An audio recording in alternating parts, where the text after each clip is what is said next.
Not a baby. All right, best time of year. Football time in Tennessee is here.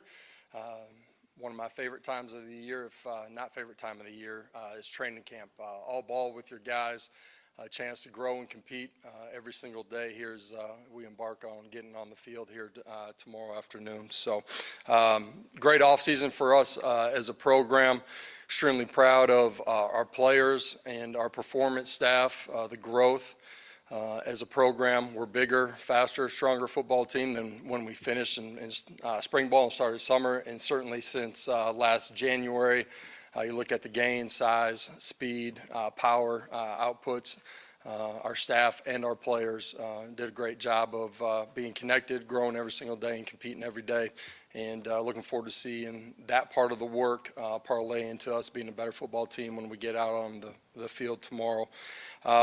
I know you guys saw the news about Arian Carter and my release as far as my thoughts with Arian as well. There's a lot of different ways to start this, but at the end of the day, you look at Arian, the person and the player that he is every single day, his character, how he impacts the people around him in a positive way, who he is on the field, off the field. I think it's exactly what you would want in a son if you're his parent, and as a coach, the player that you want inside of your program. He is, to me, embodies everything that's good about college athletics as young men become grown men inside of this game.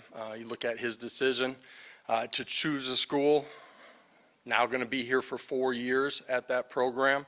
That's a rarity inside of college athletics today. Again, I think he embodies everything that college football wants inside of their players, and represents the game in such a positive way. First 3 years here, he's an SEC academic honor roll member. He's a member of the SEC Football Leadership Council. At the end of the month, he's going to graduate with honors from the University of Tennessee. He's done everything the right way. You ask anybody inside of our program, that staff and players, he is the leader of this program, and he's earned the right to be the leader of this program. The ruling that came out from the NCAA, the 2-game suspension, I truly believe is bullshit. You look at the landscape of college football, the rules from NIL, everything. I think the ruling is completely outdated, and disappointed for him and for us in the result of that ruling. AC at the end of last year had to make a choice. He chose to put his name in the NFL draft process at the end of or middle of January, late, right before the deadline, where you have to make a final declaration. He found out that he needed a medical procedure. It was going to require surgery. He made the choice, and the right choice for him, to come back to college football. He was upfront and honest. The fact that he paid back the $400 flight. He's done everything, handled everything the right way. Very truthful and upfront about everything. And I think it's unfortunate that a young man that, again, represents everything inside of this game the right way, is faced with that ruling. So with that, I'm going to open it up for questions from you guys. All right, questions. We'll start with Austin and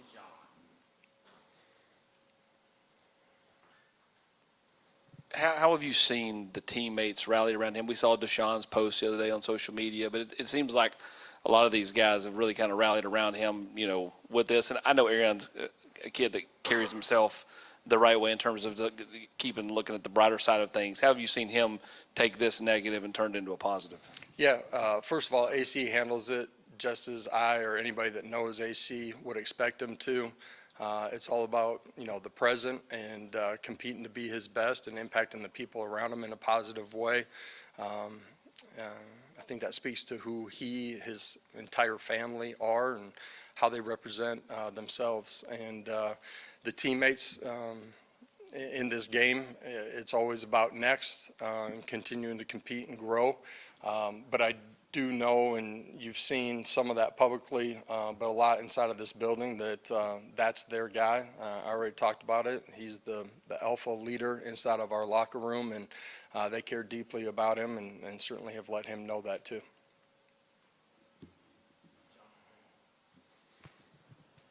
Josh, you usually take things in stride. This really seems to have gotten under your skin. Is part of it, were you surprised by this ruling?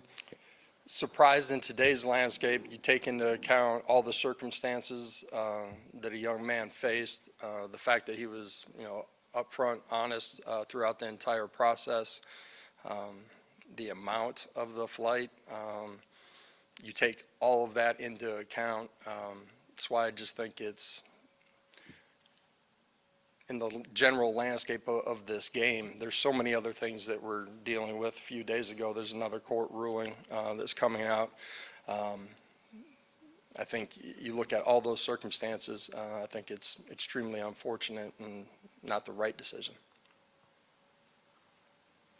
Years on you, you've changed your offense really every stop you've been at. You've changed it quite a bit here over the last maybe couple of seasons. What's your philosophy on just changing as a coach, changing your system, your coaching staff? What's your relationship with the needing to change as you evolve as a coach?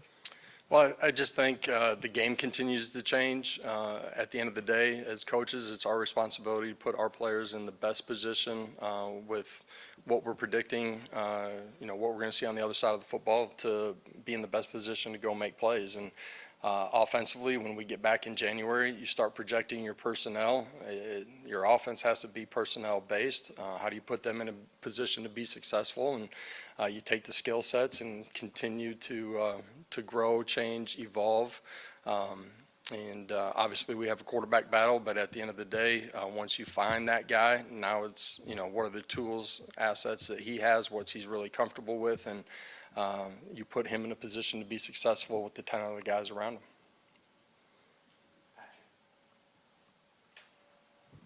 Yeah, Josh, you mentioned the quarterback battle. What's your message to those guys as they take the field entering this crucial stretch? What do you want to see from them over the next couple of weeks? And we're starting training camp. Nobody's going to earn it, lose it, day one. Don't want to see a guy make the same mistake twice. Want to see them be a different player than they were when they finished spring ball, and their command and control of what we're doing offensively. You play a position where you have to be able to distribute the football. So that's understanding our scheme, defenses, protections, checks, all of that. And then I want to see their fundamentals come into play so that they can be consistently accurate down the football field. It's not going to be perfect here as we embark on training camp. I say the same thing to our entire team. I want to see guys that don't make the same mistake twice. They're stacking reps, stacking days, and continue to grow as a player. And somebody will go out there and earn it. And once that guy has done that, then we'll name a guy. Josh, you referenced that other ruling. Is there any possibility of you exploring adding one of these 5-for-5 players if they're eligible and making that kind of addition to the roster at this point? Yeah, in exploration, some of the details and what it's all going to look like still is being worked through, but looking at those things. Being up front and then Brent. Josh, how do you lay the foundation in fall camp to be a team that doesn't commit a lot of penalties, and how much of that starts in the offseason with the foundation of being disciplined and that type of thing? Yeah, it starts with being accountable in everything that you're doing every single day. And then it comes into your practice habits, and, that's on players, but it's on coaches too, and ultimately continuing to grow and play the game the way that you need to. New strength coach, extra conference game, one less bye week. What kind of conversations have you and Derek have about managing the practice field starting tomorrow all the way through the season? Do you have to tweak practice routine in any way?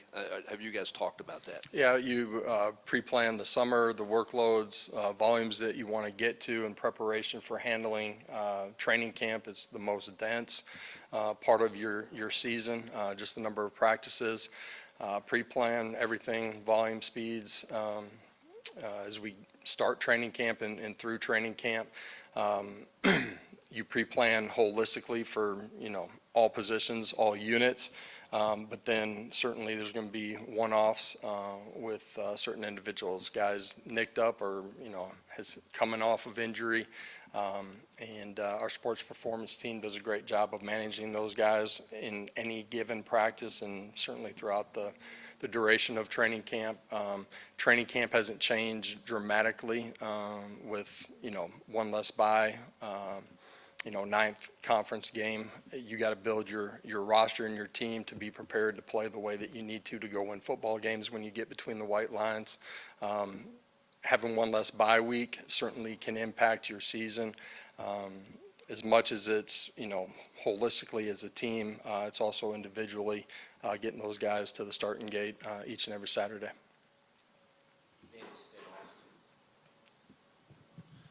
David Sanders Jr. obviously has impressed you guys from the jump. How different of a player is he now and seemingly in that left tackle spot? Yeah, extremely comfortable at the left tackle position. Played that, earlier in his career for a long time.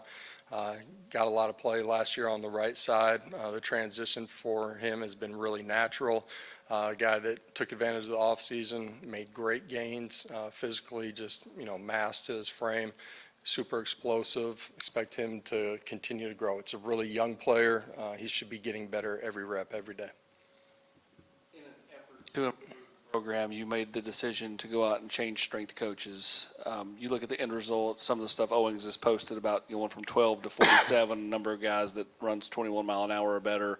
You look at the pictures that he's posted. Was there a moment, maybe this summer or some along the off-season program where you're like, looking around going, man, these guys look different, and I'm glad I made that move? I don't think there was just one moment that defined that for me. How he onboarded, building relationships with the guys, creating buy-in right away, clear standards and holding them to that every day. His staff has done an elite job of that, but their relationships with them is a huge part of it as well.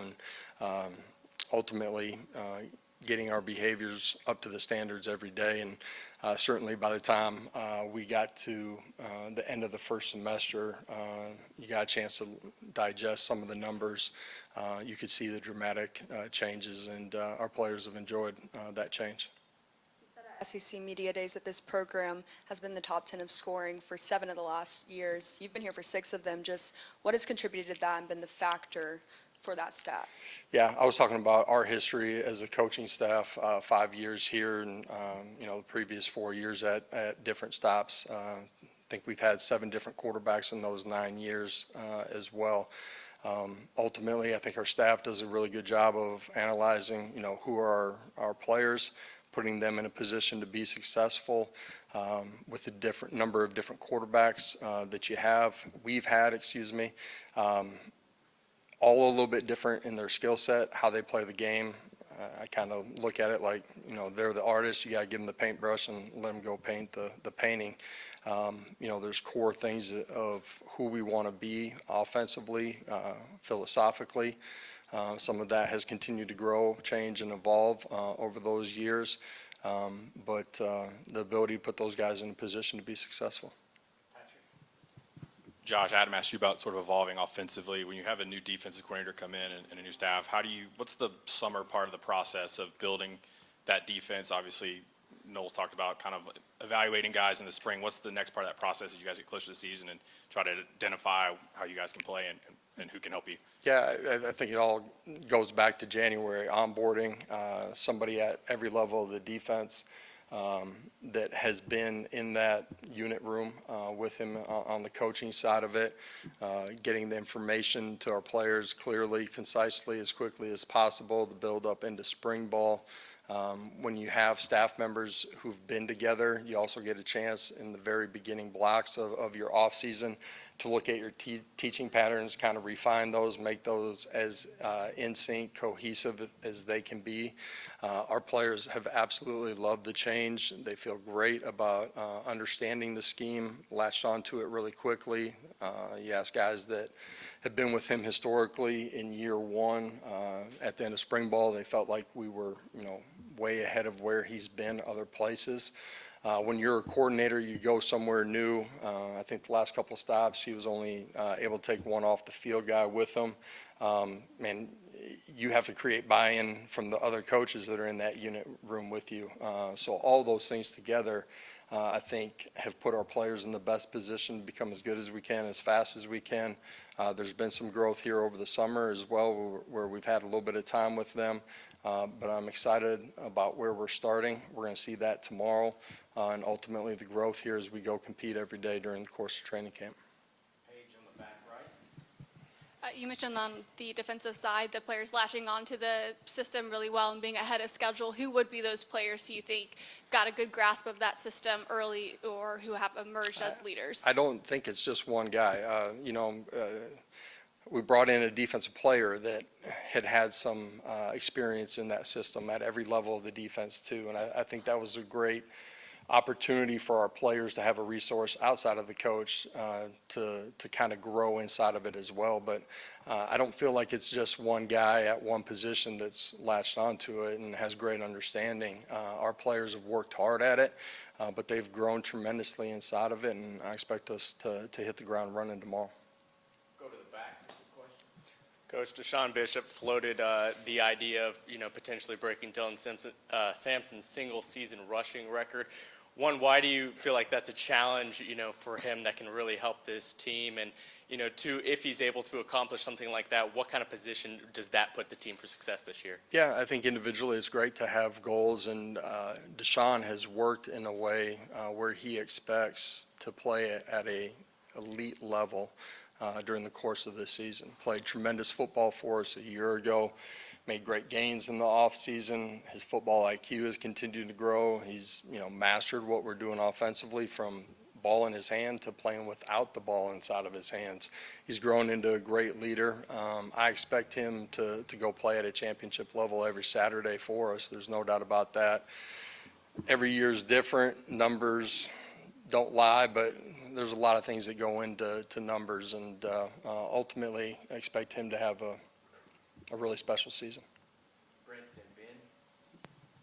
You said at the Big Orange Caravan how critical the summer was for the quarterbacks. When you look at your quarterbacks, how much better do you think those two guys have gotten this summer? And as a second part of that, I know you love two-part questions, but as a second part of that, I'll ask you about the second one. with all the veterans around those guys, offensive line, receivers, how much does it make it easier for the quarterback, or is that talk kind of overblown outside of getting ready to be a quarterback in this league? What makes it easier for the quarterback is when 10 other guys around him are doing their job at a really high level.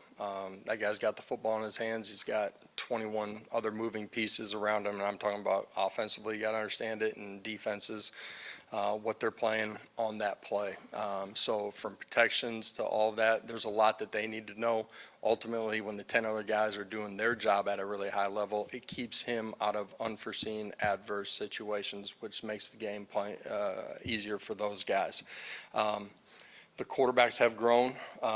They've competed and worked hard since the end of spring ball, and we had 4 weeks before our semester broke. They've done a great job this summer, fundamentally, technically, continuing to improve. Their understanding of what we're doing offensively has continued to improve. Now you got to go put it into action when we get out on the field tomorrow. Josh, last off season, you all were excited about Braylon and Mike Matthews' growth. Yeah, you guys were all questioning who's going to Yes, catch we the were. football. Yes, absolutely. This offseason, have you seen them take a similar step forward, and how much growth do you think they'll show this season? Yeah, two guys that, they look at who they are. We can look at it, but they recognize it too. Who they are today from year one to even last year have continued to mature just in how they take care of their bodies, their understanding of the game, mastering fundamentals and technique. They're extremely confident, and they should be because they've put the work in. Two guys that we expect to go play at a really high level. They've had a great offseason too, just, size, speed, ability to sink, get out of breaks, refinement of playing that wide receiver position fundamentally. I love the work that they've put into it. Okay. Any other questions? All right. Thank y'all.